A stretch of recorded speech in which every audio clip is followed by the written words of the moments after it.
cermin di mana pahala dan dosa bertarung. Ada itu di bimbo itu ya. Jadi jangan keluh terus hidup Pak, hidup itu keluh terus ya. Nah, ciri kalau banyak keluh itu berarti batal syukurnya. Jadi tanda orang tidak bersyukur itu selalu mengeluh ya. La in syakartum la azidannakum. Sungguh jika kamu bersyukur pasti aku tambah nikmatku, dan jika kamu kufur nikmat inna adzabi lasyadid. Pasti azab pedih. Kalau bahasa Sundanya modas ya Pak. Kalau kita mengeluh itu tanda orang itu tidak bersyukur ya. Mengeluh terus hidupnya ya. Kenapa ya di negeriku selalu terjadi bencana? Apa Tuhan sudah bosan melihat sikap kita yang selalu masalah dan bahkan dengan dosa-dosa? Atau jangan-jangan alam sudah tidak mau lagi ya bersahabat dengan kita? Hanya karena keluh terus maka dia pergi ke pantai. Sampainya di pantai dia bertanya kepada karang, bertanya kepada matahari, kepada ombak, tetapi ternyata semuanya begitu. Akhirnya karena dia stres bertanya kepada ya, barangkali di sana ada jawabnya. Pun kayak tahu dia, dia kata rumput terjawab kan terjawab. Rumput ditanya. Yang tanggal 11 belum. Jamaah yang dimuliakan Allah. Jadi belajar kita untuk mensucikan Allah. Mensucikan Allah ini pertama maknanya jangan pernah pakai nama Allah, sebut nama Allah di tempat yang tidak pantas. Di kamar mandi itu ya, sambil mandi nyanyi ya. Itu aja udah salah, apalagi ngaji Pak. A'udzubillah. Dosa. Maaf, nggak pantas nama Allah disebut di tempat buang air. Lagi ngeden, Bismillahirrahmanirrahim. Allahu Akbar. Ya Allah. Allahu Akbar. Alhamdulillah. Nah itu bukannya pahala, dosa. Sabbihis marabika. Pakailah nama Allah di tempat yang pantas, karena nama dia nama yang agung, yang tinggi. Jangan pakai nama Allah untuk ingkar janji. Bro besok ke rumah ya, oh insya Allah siap. Benar ya, janji demi Allah. Pakai nama Allah. Berapa hari kok nggak datang? Cuy, aduh maaf ya, sorry ada masalah kemarin. Waduh, sudah pakai nama Allah ternyata ingkar janji, itu nggak boleh.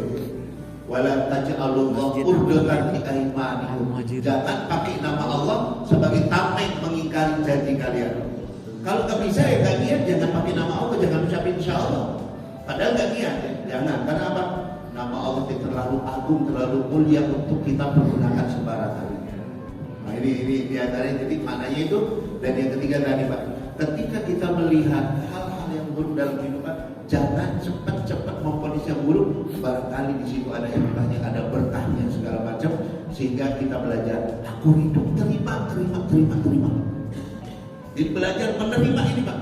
Begitu kita menerima masalah-masalah kehidupan, ya, kita belajar melihat, oh ternyata memang hidup ini nggak bisa dihindari.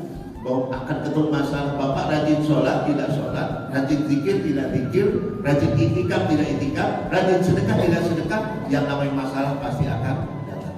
Wala nabluwannakum bisyai'in minal khawfi wal ju'i wa naqsin minal amwali wal anfusi was samarat wa basyyiris shabirin. Nah, terus untuk apa kita ngaji? Kenapa kita zikir? Kenapa kita sholat? Bukan supaya hidup kita hilang masalah, tidak punya masalah, tapi di antaranya supaya kita menjadi orang-orang yang mahir berselancar dalam gelombang kehidupan, masalah kehidupan. Itu sebabnya kita diajar zikir, diajar subhanallah tiap hari, tiap saat ketika sholat. Alhamdulillahirabbil alamin. Rabbana lakal hamdu subhanarabbil ala wa bihamdihi. Tiap hari sholat kita memuji Allah loh Pak. Mau dalam keadaan apapun, alhamdulillahirabbil alamin. Pak saya lagi nggak nyaman Pak, saya nggak baca Al-Fatihah. Pernah ada alhamdulillah Pak, saya nggak lagi memuji Allah. Saya baca Al-Baqarah, kok saya nggak sholat ya Pak? Nggak bisa ya. Tetap dalam segala keadaan, ala kulli hal, dalam segala keadaan, alhamdulillah. Belajar memuji Allah, karena di balik yang kita tidak sukai bisa jadi hikmahnya itu banyak. Kata Allah begitu, asa'an akrahu syai'an wa huwa khairul lakum. Bisa jadi kalian benci suatu, padahal itu kebaikan bagi kalian. Itu baru kajian ayat pertama dari surat Al-A'raf. Wallahu a'lam bishawab. Alhamdulillah jemaah sekalian, telah kita dengar bersama kajian tentang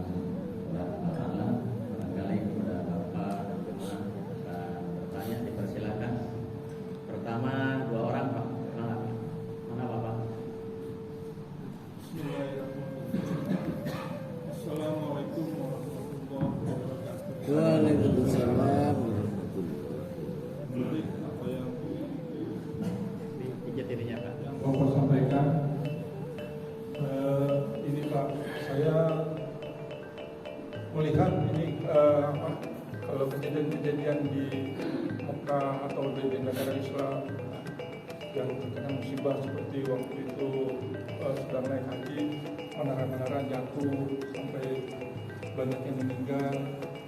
Dan baru-baru ini juga di Turki gempa bumi kan yang banyak korban manusia. Juga tentara-tentara Israel yang membunuh orang Palestina.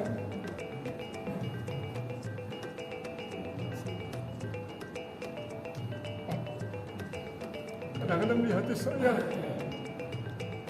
mungkin setan, kenapa Allah membiarkan? Itu perasaannya bagaimana Pak? Assalamualaikum warahmatullahi wabarakatuh. Nah, satu lagi kapan? Satu lagi. Jadi bahasnya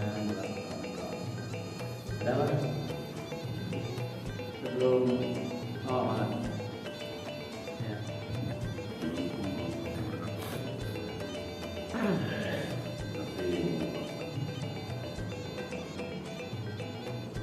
Pertama yang tadi kita tidak boleh membaca Allah.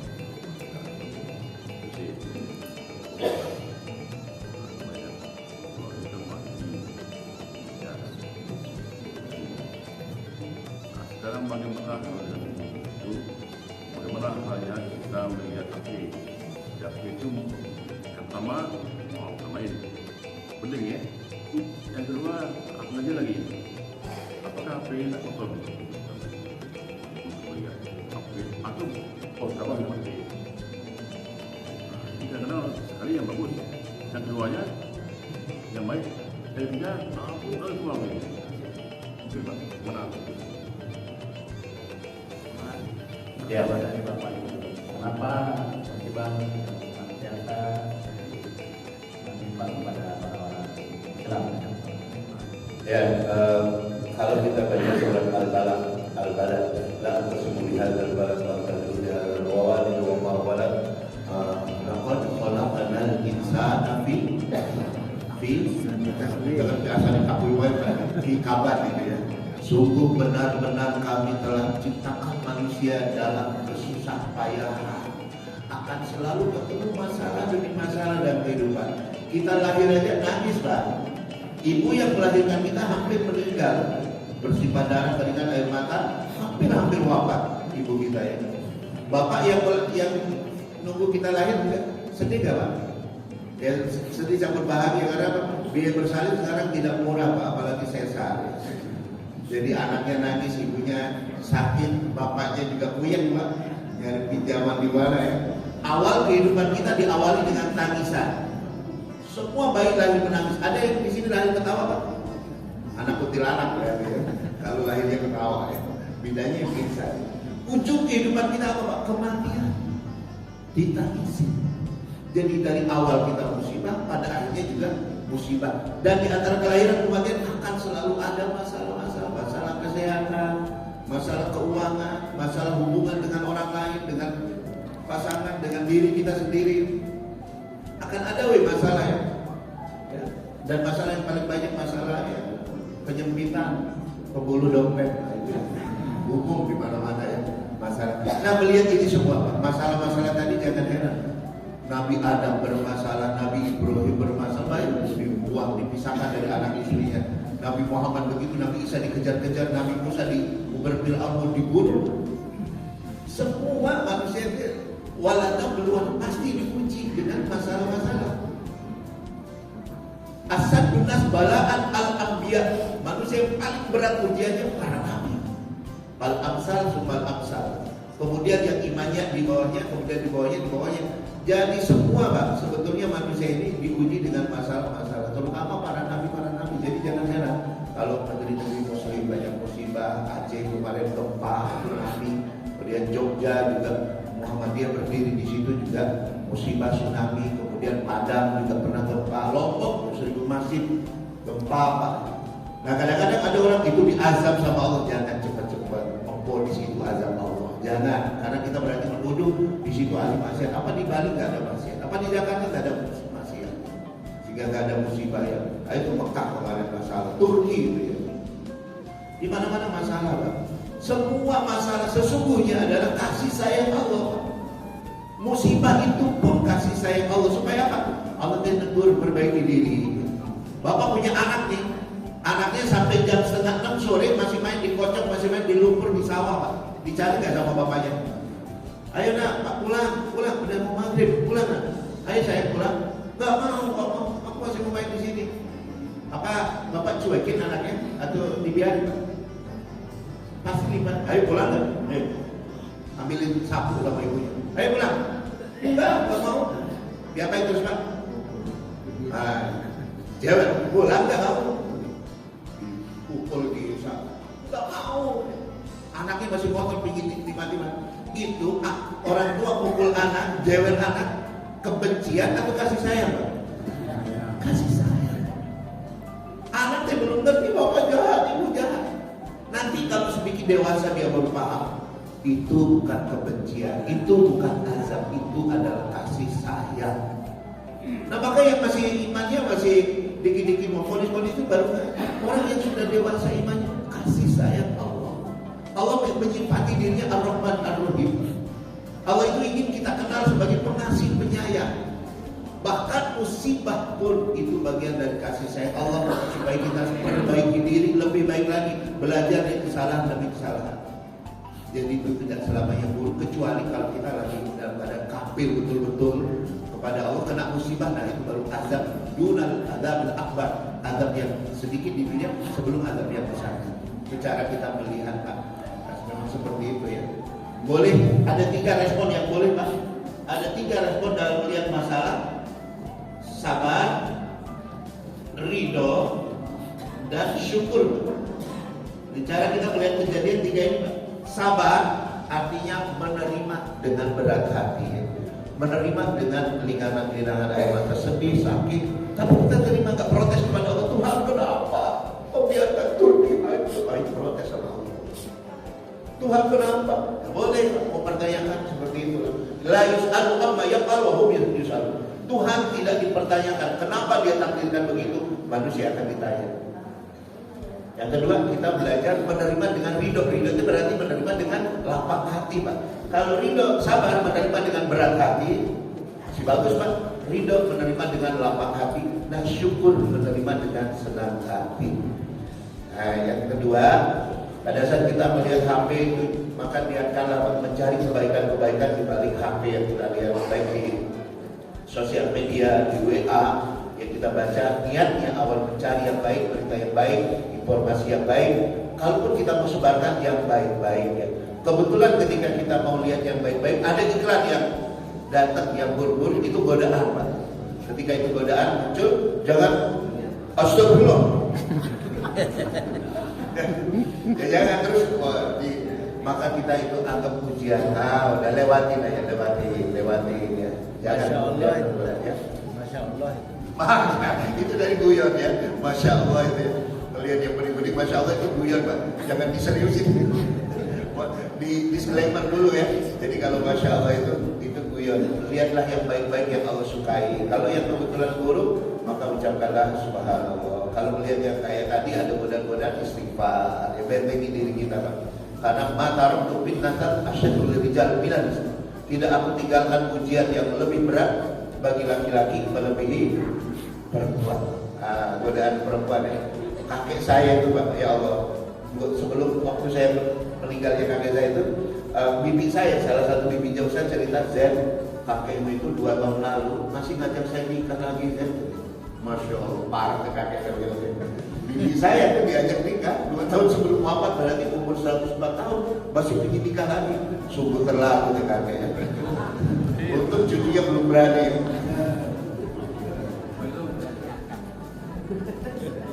Boleh, Pak, satu lagi, Pak, karena waktu ini juga yang membatasi kita.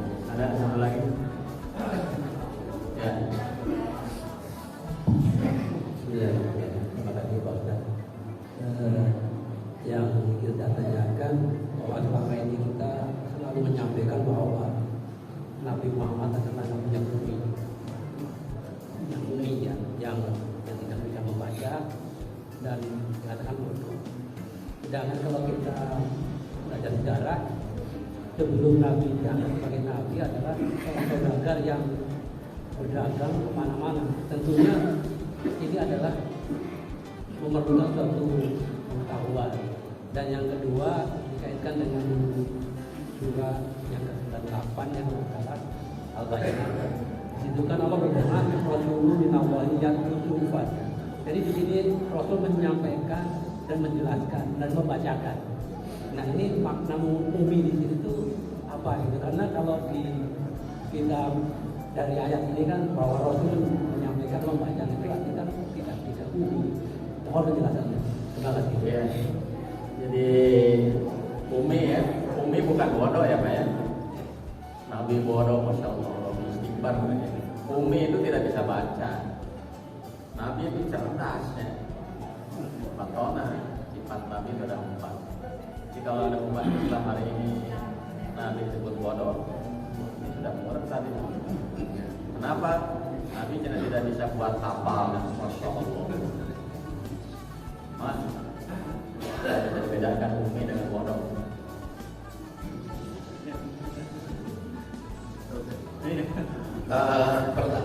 Pertama tentang ummi, secara umum ummi itu pada mayoritas ulama mengatakan ummi maknanya la yaqra wa la yaktub, tidak bisa membaca dan tidak menulis atau buta huruf ya. Bukan berarti bodoh ya. Seperti pedagang-pedagang di pasar-pasar, banyak ibu-ibu yang bisa baca tulis pintar-pintar, ngikutin duit jago-jago. Nggak bisa, ini nggak bisa, udah pada ngerti-ngerti itu ya, pintar Pak, padahal nggak pernah sekolah, jadi tetap pintar. Cuma untuk baca tulis nggak bisa ya. Itu pengertian paling banyak ulama bahwa Nabi itu memang baca tulis nggak bisa, sebab ketika beliau nanti menerima Al-Quran wahyu, itu jadi justru kuat. Bagaimana seorang yang tidak bisa baca tulis mendapatkan wahyu sehebat ini Pak?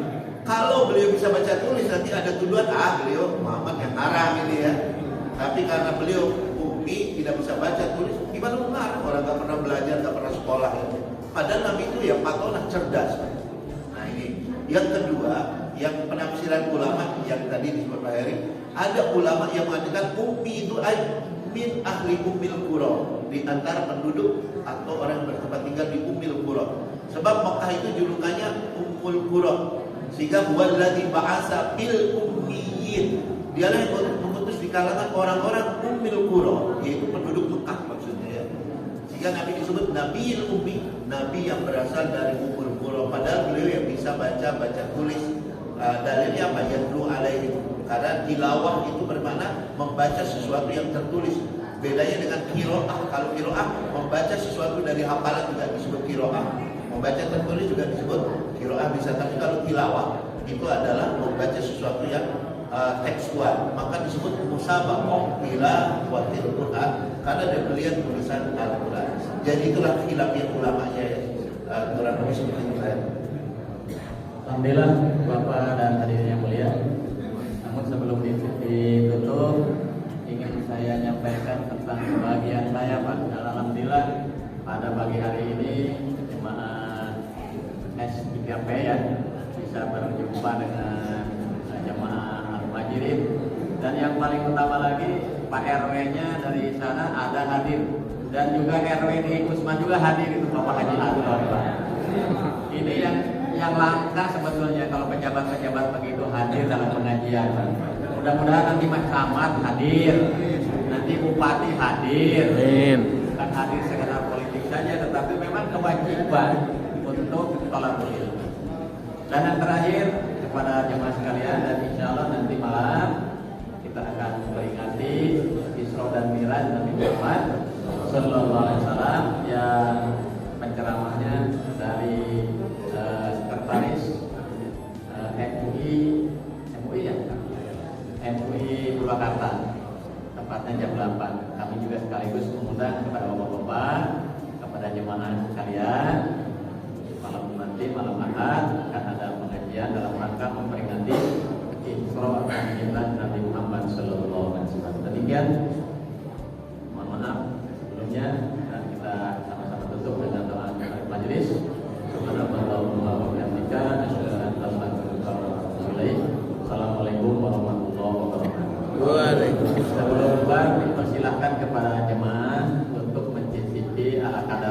majelis taklim sambil